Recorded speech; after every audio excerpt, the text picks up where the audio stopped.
అందరికీ నమస్కారం. ఈరోజే చైత్ర మంగళవారం మరియు పాల్గొన శుద్ధ దశమి.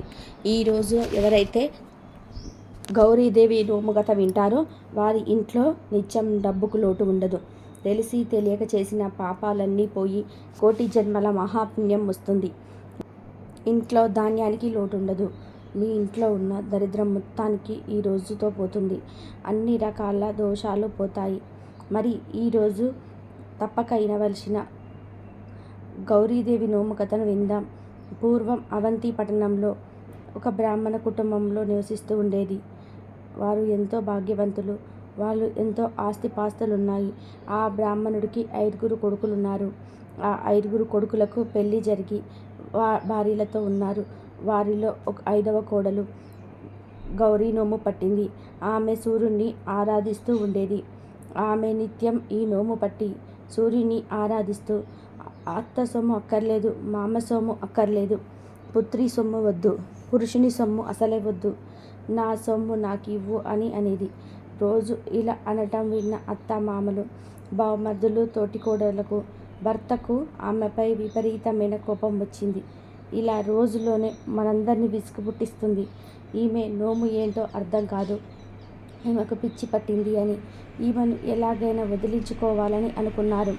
ఇక ఒకరోజు ఆమె నిద్రపోతూ ఉండగా భర్త, అత్తమామలు, బామర్దులు, తోటికోడలు అందరూ కలిసి ఒక కుట్ర చేశారు.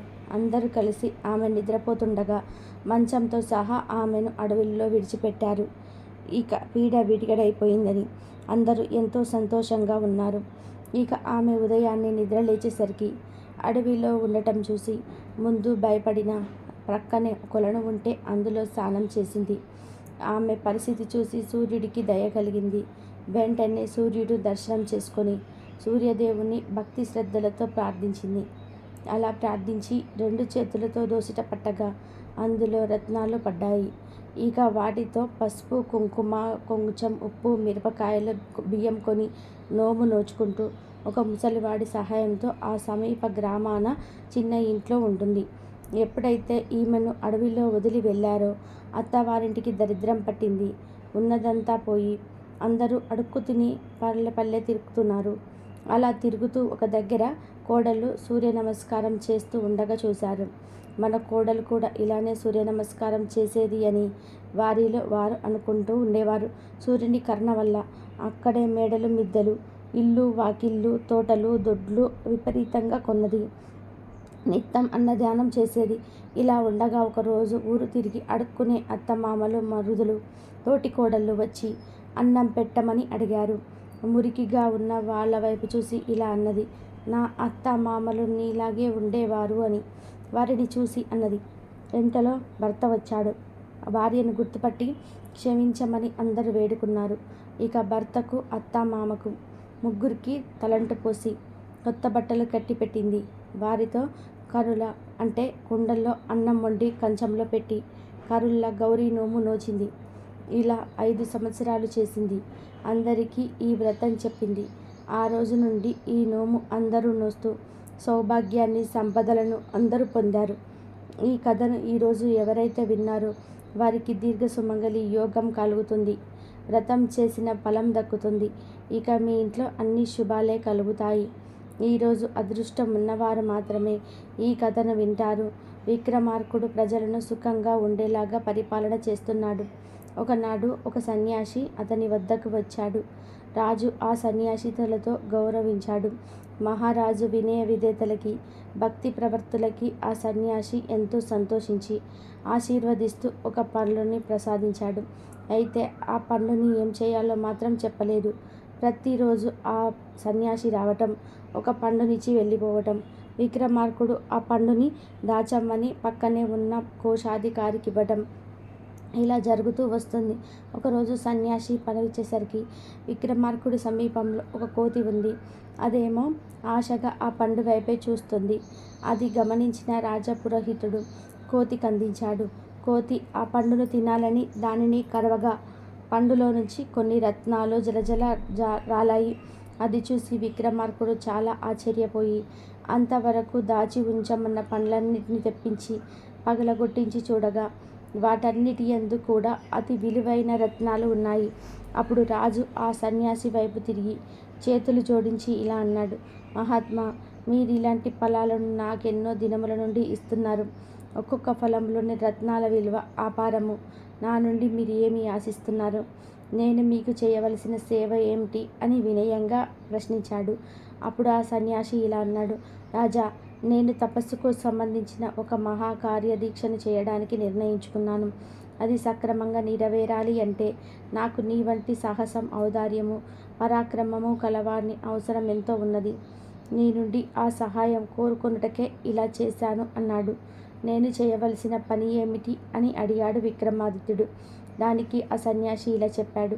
రాబోవు బహుళోక పక్షం నాటి అమావాస్య రాత్రి నేను తపస్సు చేసే చోటుకి ఆయుధములు మాత్రమే కలిగి ఉండి ఒంటరిగా రావాలి. అలా అనగానే వచ్చి ఏం చేయాలని విక్రమార్కుడు అడిగాడు. దానికి ఆ సన్యాసి ఇలా చెప్పాడు. అక్కడికి కొన్ని ఆమెడల దూరంలో ఒక పెద్ద మర్రి చెట్టు ఉంటుంది. ఆ మర్రి చెట్టు కొమ్మకి ఒక శవం వేలాడుతూ ఉంటుంది. ఆ శవ శరీరాన్ని నేను తపస్సు చేసే చోటుకి తేవాలి అని సన్యాసి అన్నాడు. దానికి అలాగేనని అంగీకరించాడు విక్రమార్కుడు. మళ్ళీ విక్రమార్కుడు ఇలా అన్నాడు. మరి నేను రావలసిన ప్రదేశం అని అడిగాడు. దానికి ఆ సన్యాసి ఇలా చెప్పాడు. నేను తపస్సు చేసే స్థలం చేరుకున్నందుకు గుర్తులు చెప్తాను. జాగ్రత్తగా విని గుర్తుతో ఉండు అని అంటూ ఆ ప్రదేశానికి జారడానికి గుర్తు చెప్పి వెళ్ళిపోయాడు సన్యాసి. ఇక బహుళపక్షం అమావాస్య రానే వచ్చింది.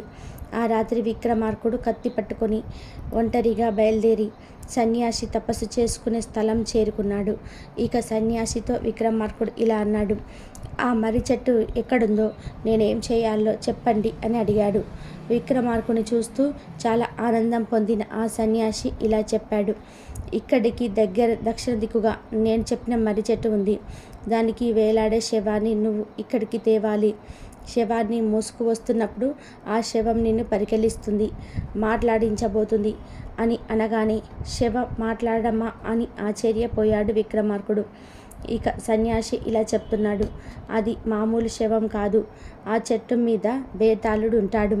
నువ్వు శవాన్ని భుజానికెత్తుకోగానే ఆ బేతాళుడు ఆ శవాన్ని ఆవహిస్తాడు. ఆ బేతాళుడు నిన్నే ప్రశ్నలు వేస్తాడు. వాడు పలకరించినా నువ్వు బదులు చెప్పకు. నువ్వు మాట్లాడలేవు. నోరు విప్పావో శవంలోని మిగతాళుడు వెనక్కి వెళ్ళిపోతాడు. ఆ బేతాళుడిని ఆ తపస్సుకు ఆటంకం కలిగిస్తున్నాడు. వాడిని నెత్తిమీద పెట్టుకొని నిశ్శబ్దంగా మౌనంగా ఎక్కడికి తెచ్చావు? ఇక నా కార్యానికి విఘ్నాలు కలిగించే వారు ఎవరు ఉండరని అంటాడు. దానికి సరేనని మర్రి చెట్టు వైపు బయలుదేరాడు విక్రమాదిత్యుడు. చీకటి తెరల విరపోసుకున్న చెట్టు గాలికి ఊగుతూ గుండె జల్జరింపచేసేలా ఏవేవో జంతువుల అరుపులు విక్రమాదిత్యునికి వినిపిస్తూ ఉన్నాయి. వీటిని ఇవ్వకుండా మర్రి చెట్టును చేరుకున్నాడు అతను. అక్కడి వాతావరణం మరియు భయంకరంగా ఉన్నది. నేల మీద మానవ కపాలాలు, స్వేచ్ఛగా తిరుగాడుతున్న కైంకర సర్పాలు, ఎక్కడి నుండో అక్కలీలలు, తోడేళ్ల అరుపులు, గుడ్లగువ్వల నవ్వులు. వీటికి లెక్క చేయకుండా మొలలో కత్తితో మర్రి చెట్టు వైపు చూశాడు రాజు. మర్రి చెట్టు మహా వికృతంగా ఉన్నది. దాని కొమ్మకి శవం వేలాడుతున్నది. ఇక అతను చెట్టు ఎక్కాడు. శవానికి కట్టిన తాడును పట్టించుకున్నాడు. అంతే, ఆ తాళ్ళు తెగిపోయాయి. శవం మాట్లాడడం మొదలుపెట్టింది. దాన్ని పట్టుకోకపోతే అది యథాస్థానానికి పోతుంది. ఓహో, ఈ శవ శరీరంలోనే బేతాళుడున్నాడనమాట అనుకొని విక్రమాదిత్యుడు శవానికున్న తాళానికి వస్తూనే దానిని గట్టిగా పట్టుకొని నెత్తి మీద పెట్టుకొని బంధించి చెట్టు దిగి మౌనంగా నడవసాగాడు. అప్పుడు బేతాళుడు రాజా అని పిలిచాడు. విక్రమార్కుడు పలకలేదు, మౌనంగా ఉండిపోయాడు. అయినా వదలలేదు బేతాళుడు ఇలా అన్నాడు. విక్రమార్క మహిపాల, నేను నీ అంశట తెలియకుండా ఈ నిషీదిలో నడిచి విసుగు రాకుండా ఒక కథ చెప్తాను. సరేనా, వింటావా అన్నాడు. అతను అవునని కానీ కాదని కానీ ఏమీ అనకుండా నిశ్శబ్దంగా ఉండిపోయాడు విక్రమార్కుడు. ఇక విక్రమార్కుడు శవాన్ని మోసుకుంటూ నడవసాగాడు. మళ్ళీ బేతాళుడు ఇలా అన్నాడు. కథ చెప్పాక నేను నిన్నొక ప్రశ్న వేస్తాను. ఆ ప్రశ్నకు నీవు సమాధానం తెలిసినా కూడా చెప్పకపోయావో తక్షణమే నీ తల 1000 ముక్కలవుతుంది కనుక జాగ్రత్తగా విను. తల మొదలు పెడుతున్నాను. బేతాళుడు హెచ్చరిస్తూ ఉన్నట్లే అని మొదటి కథ చెప్పటం మొదలుపెట్టాడు. ఇక విక్రమార్కుడు నోరు మెరవకుండానే నడుస్తూ కథ వినసాగాడు. రాజా సోమావతి అనే పురముండేది. దానిని ఈసత్యేతుడు అనే రాజు పరిపాలిస్తూ ఉండేవాడు. అతను దేశ ప్రాముఖ్యత గలవాడు. అంతేకాకుండా గొప్ప రాజకీయ వేత్త కూడా. తన వేగుల అంటే రహస్యంగా ఇతర దేశంలో విషయాలు తెలుసుకునేవాడు. వారి ద్వారా ఇతర దేశాల రహస్యాలను సేకరించేవాడు. పనికొచ్చే సమాచారం తెచ్చిన వేగులకు చక్కటి బహుమానాలని, విరివిగా జీతాలను ఇచ్చేవాడు. మాకెప్పుడు ఈ రాజే కావాలని ప్రజలు కోరుకునేవారు. అతి చక్కగా ధర్మంగా రాజ్యపాలన చేస్తుండేవాడు. ప్రజలు ఎంతో సంతోషంగా ఉండేవారు. ఆ నగరానికి బయట ఒక కాళికాలయం ఉండేది. ప్రతి సంవత్సరం ఆ దేవికి తప్పకుండా జాతర చేసేవారు. ఆ ఆలయానికి ఎదురుగా ఒక కోనేరు ఉన్నది. జాతరని చూడడానికే వచ్చిన స్త్రీలు ఆ కోనేరులో స్నానం చేసి శుచిగా దేవిని ఆరాధించేవారు. ఒక ఏడు వస్తూ ఉన్నాడు. అందరూ ఆడవాళ్ళు కొనల్లో స్నానం చేస్తున్నారు. మరో దేశం నుండి ఎక్కడికో వెళ్తూ బావిలో ఉన్న ఈ చోటికి అనుకోకుండా వచ్చిన ధవలుడు అనే రజకుడు కోనేటిలో స్నానమాడుతున్న ఒక స్త్రీని చూశాడు. అతనికా సౌందర్యవతి విపరీతమైన మోహం కలిగింది. ఈమె నాకు భార్య అయినచో కొంతకాలం కాపురం చేశాక నా శిరమును నేను బలి ఇచ్చుకుంటాను అని ఆలయంలోనే కాళీకి మొక్కుకొని దేవికి పూజలు చేసి ఆమెను వెంటాడి ఆమె ఇంటి గుర్తులు చూసుకొని తానే బయలుదేరాడు. అతడు మర్చిపోయాడు. తన దేశానికి తిరిగి వచ్చేసి ఆ యువతి యందు ప్రేమతో రోజు రోజుకి కృషించిపోసాగాడు. అతని తల్లిదండ్రులు కొడుకు పరిస్థితి చూసి అయోమయంలో పడిపోయారు. ధవలుడు మంచం పట్టేశాడు. ఇక తల్లిదండ్రులు ఆ భయము ఆప్తులు లేక కొడుకుతో మాట్లాడారు. సంగతేమిటి అని అడిగారు. అతను కూడా ఏదీ దాచుకోకుండా జరిగిందంతా చెప్పాడు. అతను ఇచ్చిన గుర్తులను బట్టి శోభావతిపురానికి వచ్చి కనుక్కోగా ఆమెది కూడా వారి పురమేనని తెలిసింది. అందుకు వాళ్ళెంతో సంతోషించి ఆమె పెద్దలను కలుసుకొని నా కొడుకు మీ అమ్మాయి యందు మనసు లగ్నం చేసుకున్నాడు. ఆమె ఎంతో ఇష్టం. నా బిడ్డకు మీ పుత్రికనిస్తారా అని అడిగారు. తప్పకుండా మాకు అంగీకారమే అని చెప్పారు అమ్మాయి తల్లిదండ్రులు. ఇక కొద్ది రోజుల్లోనే పౌరుడికి ఆ వివాహం జరిగిపోయింది. తర్వాత ధవలుడు తన భార్యతో స్వగృహానికి వచ్చి సుఖంగా ఉండసాగాడు. కొంతకాలం గడిచింది. అప్పుడు ధవలుడి బామ్మర్ది వచ్చాడు. అతనికి సోదరి అంటే ఎంతో ప్రేమ. బావా, ఇన్నో మాసాధోరణి మా తల్లిదండ్రులు ఇంటికి తీసుకురమ్మన్నాడు. నీ తల్లిదండ్రులు అనుమతి పొందాను. ఇక మీరే ఆలస్యం అన్నాడు. ధవలుడు అభ్యంతరం చెప్పలేదు. వారిని తీసుకొని బావమర్దితో తన అత్తవారింటికి వెళ్ళాడు. వారు ముగ్గురు ప్రయాణం చేసి శోభావతి నగరం పొలిమేరలో చేరుకున్నారు. అలసి ఉన్నవారు కాళికాలయం కోనేరు చూసేసరికి ధవలుడికి గతం గుర్తుకొచ్చింది. దేవికి తాను మొక్కిన ముందుకు మనసులో మెదిలింది. అంతే. భార్యని కానీ బామర్దికి కానీ చెప్పకుండానే దేవాలయంలోకి వెళ్ళి తన శిరస్సును కాళీకి బలి ఇచ్చాడు. బావ ఏమయ్యాడో తెలియక తిరిగి వస్తానని బయలుదేరాడు బామ్మర్ది. ఆ బ్రాహ్మర్దంతా ప్రాంతమంతా తిరిగి అతని చోటు ఆలయంలోకి వచ్చాడు. తల తెగిపడి ఉన్న బామ్మర్దిని చూశాడు. అతనికేమీ తోచలేదు. బావ కూడా తల నరుక్కొని బావగారి పక్కనే పడిపోయాడు. తన సోదరుడు బావను వెతకడానికి కూడా ఎంతకీ రాకపోవడంతో వారిద్దరిని వెతకడానికి ఆమె బయలుదేరింది. వెతికి చివరికి ఆమె కాళికాలయం చేరుకుంది. అక్కడ తన భర్తది, సోదరుడిది తలలు, వాటి పక్కనే మొండాలు కనిపించాయి. ఆమెకు భయం వేసింది. విపరీతమైన దుఃఖము, వైరాగ్యం కూడా కలిగాయి. ఆ బీభత్స దృశ్యాన్ని చూసేసరికి ఆమె ఏడుపు ఆపుకోలేకపోయింది. భర్త, సోదరుడు లేని జీవితం నాకెందుకు అనుకుంటూ కాళికాదేవి విగ్రహం ముందే ఉరివేసుకొని చనిపోబోయింది. అప్పుడు కాళికాదేవి ప్రత్యక్షమై, ఓ యువతి, నీ పతిభక్తికి, సోదర ప్రేమకి ఎంతో సంతోషం కలిగింది. నీలాంటి ఉత్తమ స్త్రీలు అకాల మరణం చెందకూడదు. ఎందుకు చనిపోతావు? నీ ఆప్తుల శిరస్సులను రెండింటినీ, మొండెము, తలలేని శరీర భాగాలను కలుపుము. వారు తక్షణమే బతుకుతారు అంది. ఆమె వైపు దయగా చూస్తూనే అదృశ్యమైంది. అనూహ్యము అజంత ఆనందదాయకమైన దేవి వరానికి ఆశ్చర్యపోతూ తన భర్త సోదరుడు మళ్ళీ జీవించబోతున్నాడు అన్న విశేష సంతోషంలోనూ ఆమె ఒక పొరపాటు చేసింది. ఆమె భర్త శిరస్సును సోదరుడికి మొండానికి, సోదరుని శిరస్సు భర్త మొండానికి కలిపింది. అమితమైన ఆనందంలో కూడా కంగారు సహజమే కదా. వారిద్దరూ ప్రాణాలు చెల్లించి కూర్చున్నారు. ఆమె వారిద్దరిని చూసింది. తన పొరపాటు తెలిసి వచ్చింది. తాను చేసిన తెలివి తక్కువ పనికి విచారిస్తూ ఏడవసాగింది. వీరిద్దరిలో ఎవరు తన భర్త, సోదరుడెవడో తెలుసుకోలేక తెల్లముఖం వేసి వీడిపోయింది. ఆమెకేమీ తోచటం లేదు. కాబట్టే ఓ విక్రమార్క మహారాజా, వారిద్దరిలోనూ ఆమె భర్త ఎవరు, ఆమెకు సోదరుడు కాగలిగిన వాడెవరు? సకారణంగా సమాధానం చెప్పు అన్నాడు బేతాళుడు. సమాధానం తెలిసిన విక్రమార్కుడు సమస్యను పరిష్కరించకుండలేకపోయాడు. ఇక విక్రమార్కుడు నోరు విప్పి సర్వేంద్రియం నయనం ప్రధానమని, సర్వేంద్రియాణం శిరస్సు ప్రధానం అని పెద్దలు చెప్పిన న్యాయం ధర్మం. నయనము బుద్ధి ఉండేవి శిరస్సులోనే గనక మనిషి గుర్తింపు అతని శిరభాగం బట్టే సముచితము. కనుక పతి శిరస్సు కలవాడను భర్త, రెండవ మగవాడముకు సోదరుడు అని చెప్పాడు ఆ విక్రమాదిత్యుడు. ఇక బేతాళుడు విక్రమార్కుడు చెప్పిన పరిష్కారానికి మెచ్చుకున్నాడు. కానీ విక్రమాదిత్యుడికి మౌనం భంగమైంది కనుక రాజు తలపై నుండి శవము దాని అందలి బేతాళుడు మళ్ళీ వెళ్ళి చెట్టుకు వేలాడసాగాడు. అదృష్టం ఉన్నవారు మాత్రమే ఈరోజు ప్రబల గౌరీ నోము కథ వింటారు. ఈరోజు ఈ కథను వింటే తెలిసి తెలియక చేసిన పాపాలన్నీ పోయి తిరుగులేని ఐశ్వర్యం కలుగుతుంది. ఈరోజు గ్రహణ గౌరీ నోము కథ వింటారో వారికి జీవితంలో దరిద్రం దరిచేరదు.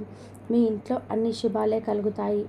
మరి ఈరోజు తప్పక వినవలసిన గ్రహణ గౌరీ నోము కథ విందాము. పూర్వం అవంతిపురం అనే గ్రామంలో ఒక బ్రాహ్మణుడు నివసిస్తూ ఉండేవాడు. అతడికి 4 కొడుకులు, 1 కూతురు ఉండేది. వారికి గల ఆ కూతురు దురదృష్టం వల్ల పుట్టింది.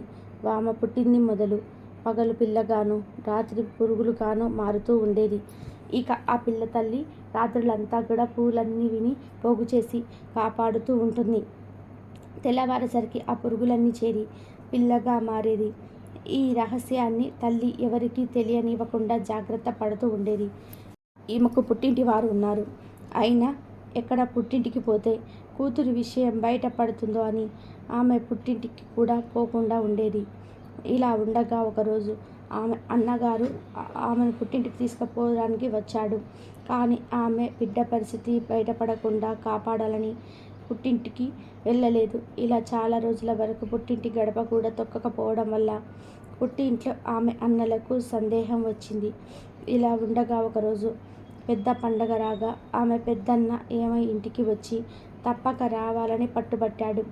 రానని ఎంత చెప్పినా ఆమె పెద్దన్న వినకుండా పట్టుబట్టి పుట్టింటికి ఈ పండుగకు రావాల్సిందే, లేకపోతే మరో బంధుత్వం తెగిపోతుంది అనగా ఇక ఆమె చేసేదేమీ లేక వెళ్ళాలని నిర్ణయించుకుంది. ఇక ఆమె 4 కోడళ్లను పిలిచి తన కూతుర్ని నేను వచ్చే వరకు చక్కగా చూడాలని చెప్పింది. కానీ పెద్ద కోడలు 3 అందుకు అంగీకరించలేదు. ఇక చిన్న కోడలు దానికి ఒప్పుకుంది. అప్పుడు ఆమె చిన్న కోడలితో తన కూతురు రహస్యాన్ని చెప్పి రాత్రి వేళ ఆ పిల్లకు ఒక పక్క వేసి ఒక్క పురుగైనా చెదరకుండా వాటిని లోనికి పోగు చేసి కాపాడాలని బహురహస్యంగా చెప్పి పుట్టింటికి వెళ్ళిపోయింది. ఇక చిన్న కోడలు తన వాగ్దానం ప్రకారం ఆ బిడ్డను కంటికి రెప్పవలె కాపాడుతూ రాత్రులందు ఆ పతి దగ్గర కూడా వెళ్లకుండా ఉండేది. అలా 4 రోజులు గడిచింది. ఆ సంగతి తెలియక ఆమెను భర్త అనుమానించాడు. ఇక 5వ రోజు అటుకు మీద కూర్చొని భార్య ఏం చేస్తుందో గమనిస్తూ ఉన్నాడు.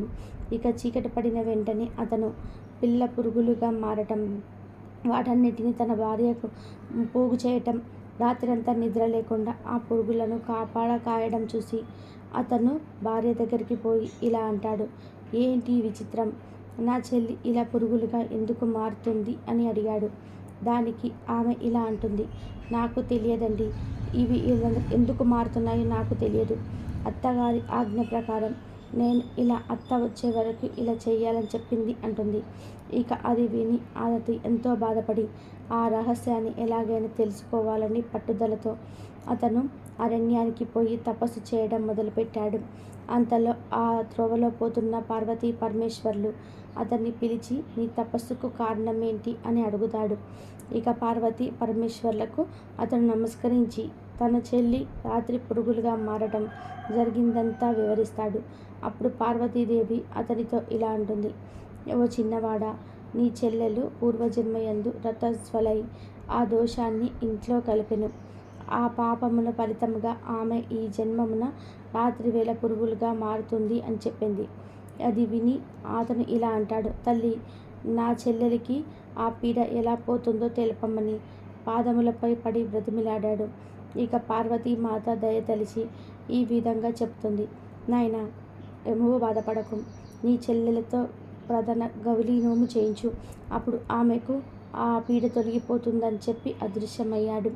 ఇక చిన్న నాన్న ఎంతో సంతోషించి ఎంతో చెల్లెలతో ఆ నోము చేయించగా ఆమె ఆ దోషం మొత్తం పోయి రాత్రి కూడా పురుగులుగా మారకుండా బాలికగానే ఉంటూ ఉంది.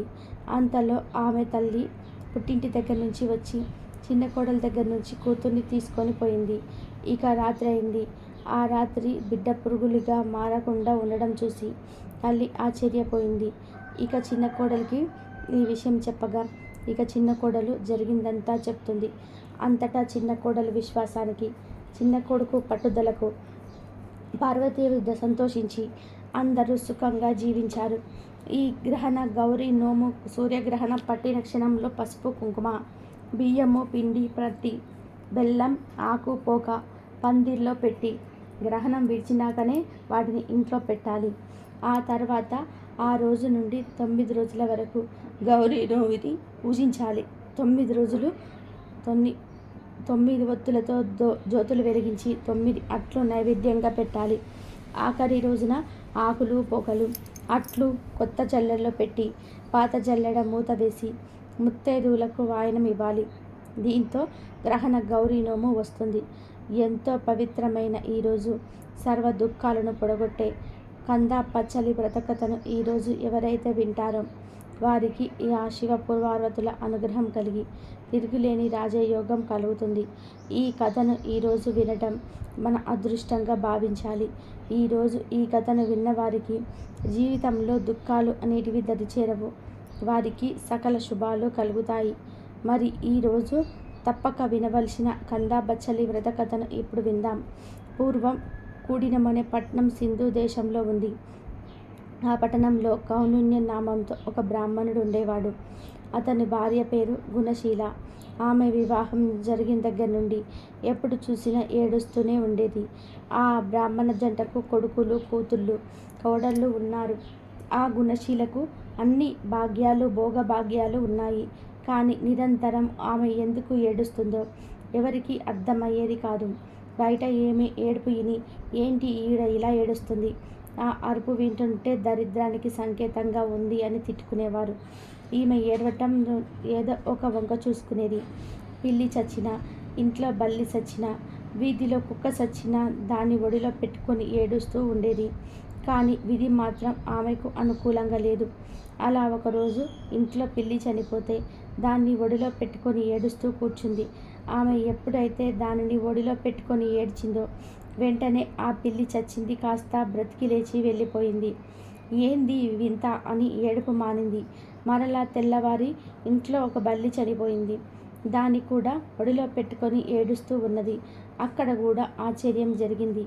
ఆమె ఒడిలో పెట్టుకొని ఏడవటం మొదలుపెట్టగానే ఆ బల్లికి తిరిగి ప్రాణం వచ్చి అక్కడ వెళ్ళిపోయింది. ఆమె జరిగింది చూసి ఏడవడానికి కారణం లేకుండా పోయిందే అని ఇంకా ఏడవటం మొదలుపెట్టింది. ఇలా ఉండగా ఒకరోజు వీధిలో కుక్క చనిపోయింది. దాని దగ్గరకు పోయి ఒడిలో పెట్టుకొని ఏడ్చింది. ఒక దెబ్బకు ఆ కుక్క బ్రతికి పరుగు పెట్టింది. అది చూసి ఇదేంది దేవుడా, నాకు మనస్ఫూర్తిగా ఏడ్చే స్వతంత్రం కూడా లేకుండా చేస్తున్నావు అని బోరున ఏడవడం మొదలుపెట్టింది. అదంతా చూసిన జనానికి ఇదేదో వింతగా అనిపించింది. వారు వాళ్ళ వైపు విచిత్రంగా చూడసాగారు. ఇలా ఏడవడానికి కుదరటం లేదు అని ఒక ఉపాయం చేసింది. బయట తేళ్ళు తీసుకువచ్చి ఇంట్లో చింతపండు బుట్టలలో ఉప్పు పాత్రలలో తేళ్లను జర్లను ఉంచింది. కూతుర్లు కోడళ్లకు అలా వంట నిమిత్తం చేతులు ఆ బొట్టలో పెడితే వారితో పాటు కూర్చొని ఏడవవచ్చు అని ఆమె ఆలోచన. కానీ విధి మాత్రం ఆమెకు వ్యతిరేకంగా ఉన్నది. కోడళ్ళు కూతురు వాటిలో తమ చేతులు పెట్టగా ఆ తేళ్ళు జర్లు వస్తువులుగా అయిపోయాయి. అంతేకాదు తన కొడుకు బట్టల్లో పాములు చేరి అలా పాములు కరిచి కొడుకులు చచ్చిపోతే ఏడవవచ్చు అని అలా చేసేది. కానీ అలా పాములు వాళ్ళ పక్కల్లో వేయగానే ఆ పాములు వాళ్ళ బంగారు మొలతాళ్ళలాగా అయిపోయాయి. ఇక కొడుకులు, అమ్మ బట్టల్లో ఈ బంగారు మొలతాళ్ళు ఎందుకు ఉంచావమ్మా అని కొడుకులు అడగ్గా దానికి ఇలా అంటుంది, నాయనా వాటిని తీసి జాగ్రత్తగా దాచుకోండి అనేది. అలా ఆమె ఏమి చేసినా ఏడవటం అవకాశం దొరకట్లేదు. అందువల్ల ఆమె అరణ్యానికి పోయి అక్కడ కూర్చొని ఏడవడం మొదలుపెట్టింది. అలా ఏడుస్తున్న సమయంలో పార్వతీ పరమేశ్వర్లు ఆ మార్గం గుండా పోతూ ఆమెను చూసి ఆగి ఇలా అన్నారు, నీవు ఎందుకు ఇలా ఏడుస్తున్నావు అని అడిగారు. దానికి ఆమె ఇలా అంటుంది, ఓ మహనీయ దంపతులారా, నాకు అష్టైశ్వర్యాలు ఉన్నాయి. కానీ ఎప్పుడు ఏడవాలనే బుద్ధి పుడుతుంది. అలా ఏడుస్తూ ఉంటే ఎంతో మంచిగా అనిపిస్తుంది. దానికి కారణం మీరే చెప్పాలి అని బ్రతిమిలాడింది. అప్పుడు పార్వతీదేవి తెలుసుకొని ఇలా అంటుంది, ఓ గుణశీల, నీవు నీకు పూర్వజన్మలో కందాబచ్చలి నోము నోచావు. దానికి ఉద్యాపనం చేయక మర్చిపోయావు.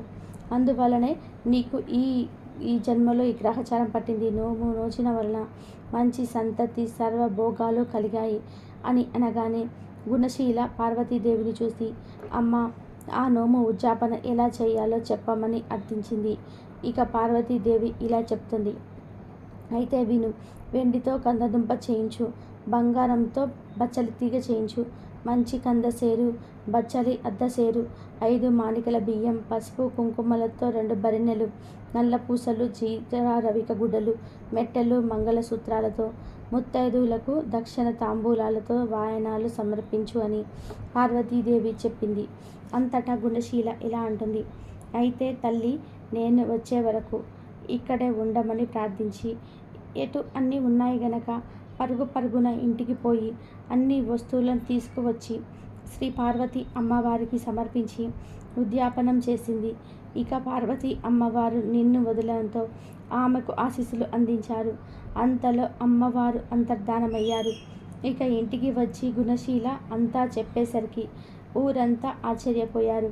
4 జాతుల వారు భేదం లేకుండా ఈ వ్రతాన్ని ఆచరిస్తే సమస్త దుఃఖాలు పోతాయని ఆమె చెప్పింది.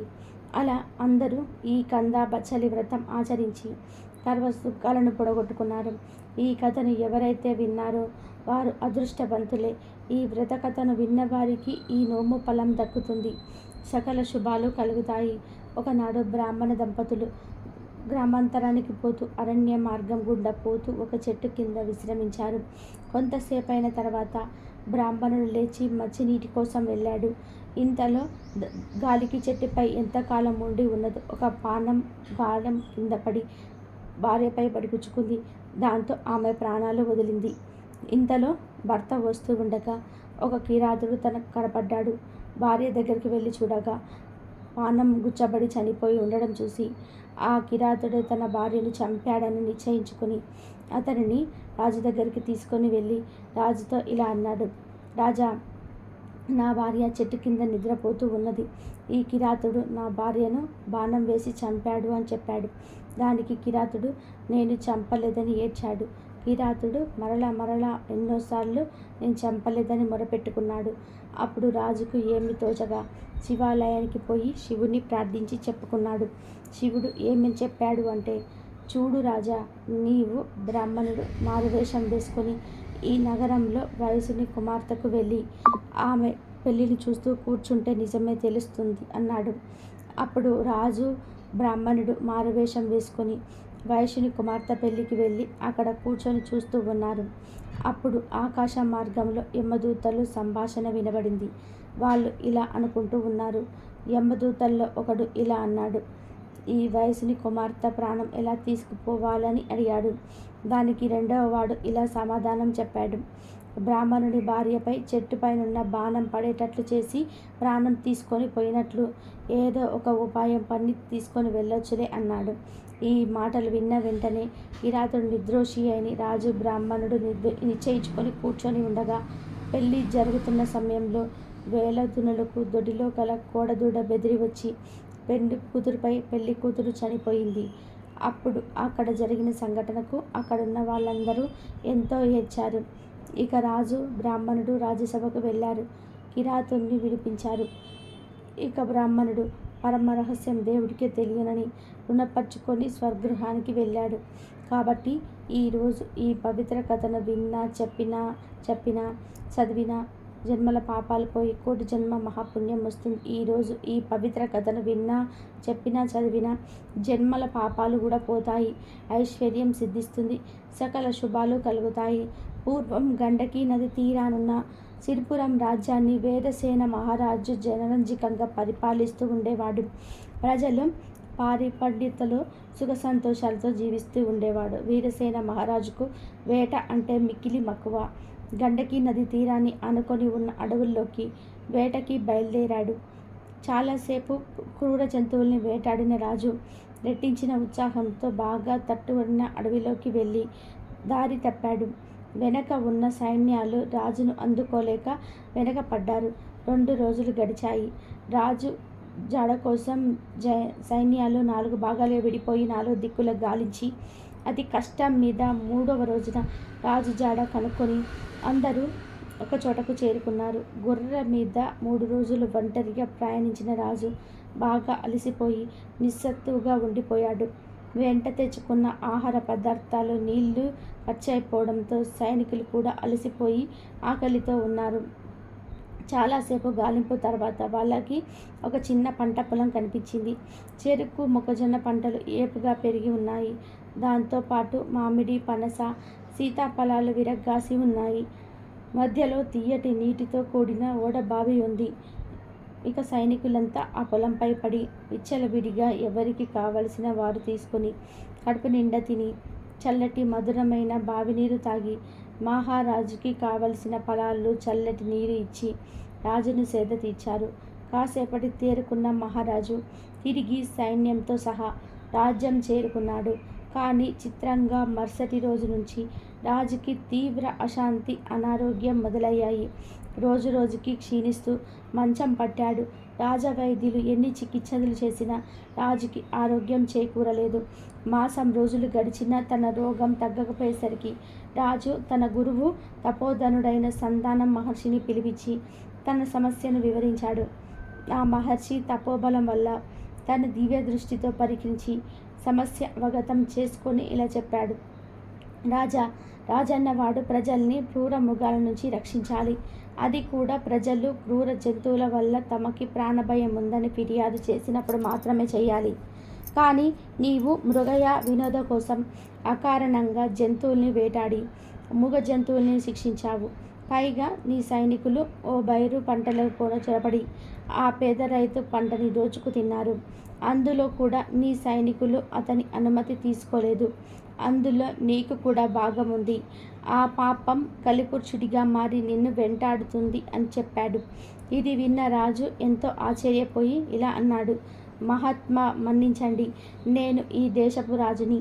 నా రాజ్యంలో ఉన్న సకల ప్రజల మీద వాళ్ళ ఆస్తుల ధనధాన్యాలు పంట పొలాలు తోటలు వ్యాపారాలు అన్నిటిపైన నాకు సర్వ అధికారాలు ఉన్నాయి.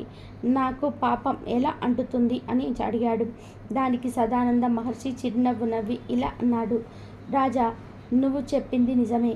స్వయంగా నువ్వు ఆ రైతు తోటలోకి వెళ్ళి నీకు కావలసినవి తిని నీ సైనికులకు పంచినా నీకు దోషం అంటదు. లేదా నీ ఆజ్ఞపైన నీ సైనికులు ఆ తోటలో నుంచి పళ్ళు నీరు నిప్పు తెచ్చి ఇచ్చినా ఆ దోషం నీకు అంటదు. ధర్మదేవతని ఎక్కడే నువ్వు సరిగ్గా అర్థం చేసుకోవాలి. పై 2 జరిగి ఉంటే నీకు దోషం అంటేది కాదు. కానీ నీ సైనికుల అనాలోచిత చర్య వలన తాత్కాలికంగా నీకు ఉపశమనం కలిగించాయే కానీ ఆ దోష ఫలితాన్ని నువ్వు అనుభవించి తీరాల్సిందే అని చెప్పాడు. ఇక రాజు సుదీర్ఘంగా ఆలోచించి దీనికి పరిహారం ప్రాయశ్చిత్తం చెప్పమని అడిగాడు. ఇక మహర్షి సూచన మేరకు రాజు అప్పటికప్పుడు ఆ పంట పొలం రైతులకు పిలిపించాడు. ఆ రైతు పేద యువకుడైన ముకుందుడు చక్కనైన రూపం, కాయ కష్టం చేసుకుని తన చిన్న పొలంలో రకరకాల పళ్ళు పండిస్తూ వృద్ధులైన తన తల్లిదండ్రులకు పోషించుకుంటూ ఉన్నాడు. రాజు యొక్క సైన్యం తన పంట నిమిత్తం కాజేయడంతో గత నెల రోజులుగా తల్లిదండ్రులకు సరైన తిండి కూడా పెట్టలేక చాలా దైన్య స్థితిలో ఉన్నాడు.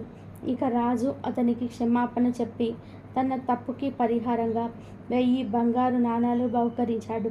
ఇక ఆ పేద రైతు మహదానందపడి ఇలా అన్నాడు, రాజా, నీ బహుమానంతో జీవితాంతం నా తల్లిదండ్రులని అసలు ఏ లోటు లేకుండా ప్రేమగా పోషించుకుంటాను అంటూ రాజుకి కృతజ్ఞతలు చెప్పి వెళ్ళిపోయాడు. అలా ఆ రైతు వెళ్ళిపోయాక రాజు మహర్షి వైపు తిరిగి, మహాత్మా, ఇక నా పాపం పోయినట్టేనా అని అడిగాడు. దానికి ఆ మహర్షి ఇలా అన్నాడు, రాజైన వాడు ఎప్పటికప్పుడు ధర్మశాస్త్రాలు, నీతి శాస్త్రాలు క్షుణ్ణంగా అధ్యయనం చేయాలి, లేదా ఎవరి దగ్గర నుంచైనా తెలుసుకుంటూ ఉండాలి. ప్రస్తుతానికి నీ పాపం కొంత ఉపశమించినట్లే, కానీ నీ వల్ల ఆ పేద రైతు కుటుంబం మొత్తం నెల రోజుల పాటు అకారణంగా క్షోభ అనుభవించాల్సి వచ్చింది. ఆ పాపం ఇంకా మిగిలే ఉంది అన్నాడు. అదంతా విని దీనికి పూర్తి పరిహారం చెప్పాల్సిందిగా ఆస్తిగా వేడుకున్నాడు మహారాజు. ఇక సదాచారమూర్తులైన పండితుని, బ్రాహ్మణోత్తముని సభకి మహర్షి చూసిన మేరకు ఆహ్వానించాడు రాజు. కొన్ని వందల మంది తరలి వచ్చారు. రాజు వాళ్ళకి జరిగిందంతా వివరించి నెల రోజుల పాటు ఆ పేద రైతు కుటుంబాన్ని ఆకలి బాధకు గురి చేసిన పాపం పోగొట్టుకోవడానికి గాను 10,000 బంగారు నాణేలను దానంగా ఇవ్వడానికి సిద్ధపడ్డాడు. ఎవరు ఆ దానాన్ని స్వీకరించడానికి ముందుకు రాలేదు. ఎందుకంటే వాళ్ళు పండితోత్తములు. ఆ పాపఫలం ఆ దానం స్వీకరించిన వారి చుట్టుకుంటుందని వాళ్ళకి తెలుసు. ఇక రాజు నిరాశగా వాళ్ళ వైపు చూస్తూ ఉండగా విశ్వవేదుడనే బ్రాహ్మణోత్తముడు లేచి తాను ఆ దానమును స్వీకరించడానికి సిద్ధంగా ఉన్నట్టు తెలియజేశాడు. ఇక రాజు ఆనందంగా 10,000 బంగారు నాణేల్ని బహుమానంగా ఇవ్వగానే విశ్వవేదుడు తాను తెచ్చిన 2 బంగారు నాణాల్ని వాటితో కలిపి అక్కడ చేరిన పండితులకు, బ్రాహ్మణులకు ఉచితంగా పంచివేశాడు. దానివల్ల ఆ పాప ఫలం అతనికి అంటలేదు. ఇక రాజు విశ్వవేదుని విస్మయంగా చూస్తూ ఇలా అన్నాడు, మహానుభావ, తమ పరిస్థితి మెరుగుపడాలని అంత పెద్ద మొత్తం దానంగా ఇచ్చాను. ఇప్పుడు తమకు నేను ఇచ్చిందేముంది? ఇప్పుడు ఇదంతా మీరు దాన కర్మాలు చేసి మీ పాపం పొడగొట్టుకున్నాడు. ఇప్పుడు నేను తమకి ఎలా సహాయపడగలను అని అడిగాడు. దానికి విశ్వవేదుడు బదులిస్తూ ఇలా అన్నాడు, రాజా, గండకీ నది తీరాన ఉభయ సంధ్య వేళల్లో సంధ్యావందనంతో పాటు గ్రామీణుల ఇళ్లలో పూజాది శుభకార్యాలలో పౌరోహిత్యం చేసుకుంటూ ఉంటాను. ఆ వచ్చిన దాంతోనే నేను, నా భార్య ఆనందంగా జీవిస్తున్నాను. తమరు పవిత్ర గండకీ నది జలంలో ఓ అపురూప శివాలయం నాకు నిర్మించి ఇస్తే శేష జీవితం ఆ శివారాధనలో గడిపేస్తాను. దాంతో మన ఇద్దరి జీవితాలు ఆ పరమేశ్వర అనుగ్రహం వలన పరిపూర్ణమవుతాయి. మనకున్న సకల దోషాలు తొలగిపోతాయి అని చెప్పాడు. దానికి రాజు ఆనందంగా ఒప్పుకొని ఆ బ్రాహ్మణుడికి శివాలయం కట్టించి ధర్మదేవత అనుగ్రహం పొంది ధన్యుడయ్యాడు. అధికార బలంతో ఇతరుల మనసు నొప్పించరాదు.